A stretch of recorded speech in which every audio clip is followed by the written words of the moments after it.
Pozdrav svima, dobrodošli u moj novi video. Nalazi se tu gore u garaži.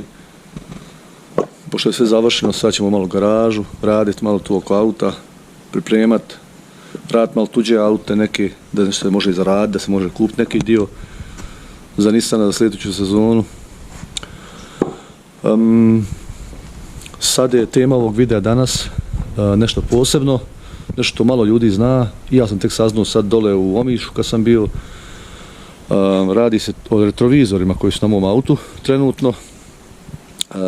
To sam saznao sad dole od nekog mladog momka koji zna dosta o Nissanu, koji vjerojatno čitaju puno o tome.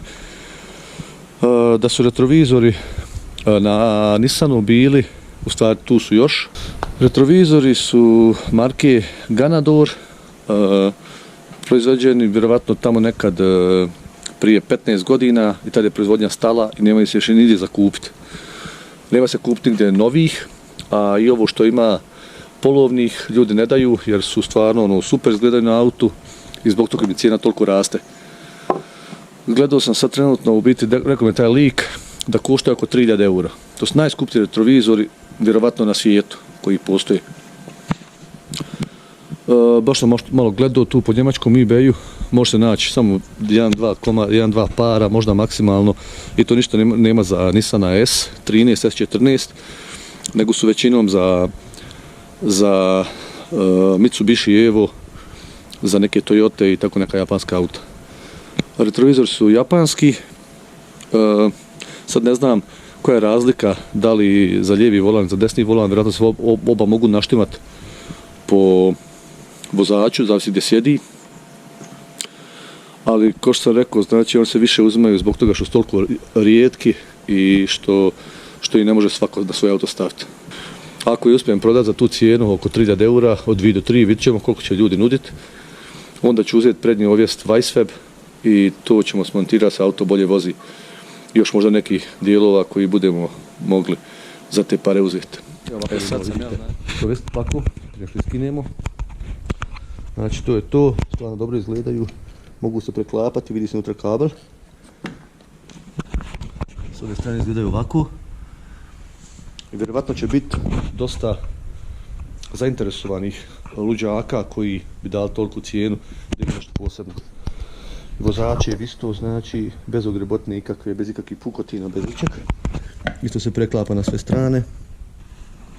A da se vidi da li je original, postoji samo jedna mogućnost, mora se skinuti. I onda kad se skinu iz unutarnje strane mora biti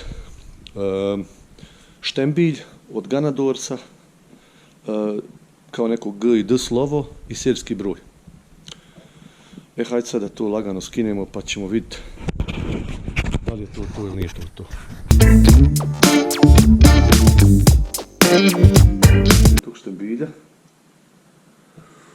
ali ovdje se vidi da ima originalni šteker neki i piše S14R, što znači da je za Nissana S14, a ovdje je taj vjerovatno prefarban serijski broj. Evo ga, i drugi je skinut, znači oba su tu. Ne vidim tačno sad,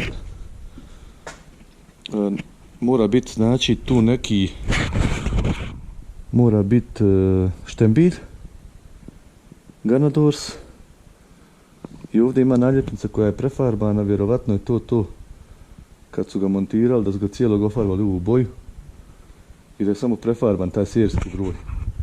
Po meni su ovo original 99,9%, što znači da vjerojatno koštaju između 2000 i 3000 eura.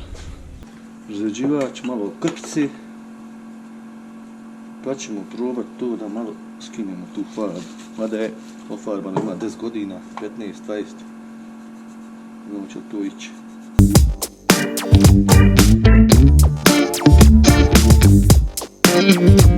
Vidi isto, znači G, možda bi trebao još malo očiticovi, možda bi se bolje vidjelo, možda bi ga skroz izbrisao, sad ne znam što da radim.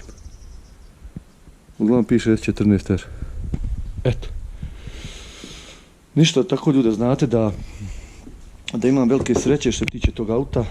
da su dijelovi stvarno stavljani kvalitetno na njega. Sad sam ja, znači, to sam skinuo sam ih sad prije jedno 10 minuta, nisam bio siguran su originalni ili nisu. Kako su ofarbani bili u boju auta, tako je broj serijski je bio prefarban isto.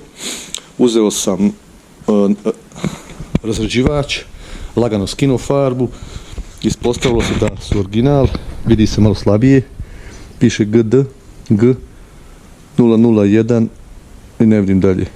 Vjerovatno se možda može još to skinuti, ali bilo mi, nisam siguran ako skinem skroz, da izgubim skroz serijski broj, bilo možda loše za prodaju. I piše S14R, znači desna strana od Nissana S14, paše na S13 original, vjerovatno su isti od S13 S14. U vrhunskom su stanju oba, nijedne ogrebotne nemaju, nema ništa. Imaju na sebi ovdje kablove za struju, za štelanje i vjerovatno za grijač. Stakla su isto netaknuta, oba. Jedno na ovom ovdje jednom treba biti ovako ko dole neki štift, a tu je gore neko stavio neki šaraf, vjerojatno je taj štift ispod, dobro, to se da nekako napraviti da izgleda bolje. Na ovom se vidi možda malo čak i bolji serijski broj. Bitna je ova oznaka GD, znači da je original, da ima taj pečat.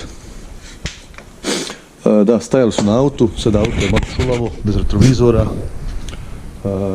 nema ih, ali nabavit ćemo neke trkaće retrovizore koji ne koštaju toliko puno, pa ako se otkine slučajno, nema veze, zamijenimo i sam s novi. Mogu uzeti čak i 2 para da imam za rezervi. Ali eto, ko sam rekao, znači ti retrovizori, znači gledao sam po YouTube-u, po svemu, niko još nije napravio neki ovakav snimak o tim retrovizorima, vjerojatno će biti dosta pregleda, tako da se svi upute da su, i kogod bude imao šansu da dođe do takvih stvari, da zna da su dosta vrijedni, da su najskuplji retrovizori trenutno na svijetu, vjerovatno. Ništa narode, eto, drago mi što gledali, pratite me i dalje, lajkate, pretplatite se, bit će još dobrih videa, zanimljivih videa, bit će videa vjerojatno dosta koji su totalno posebni, koji se snimaju svaki dan. Je li tako, Kjara? Ništa, eto ljudi moji, čuvajte mi se, eto čujem vas. Aj Bog.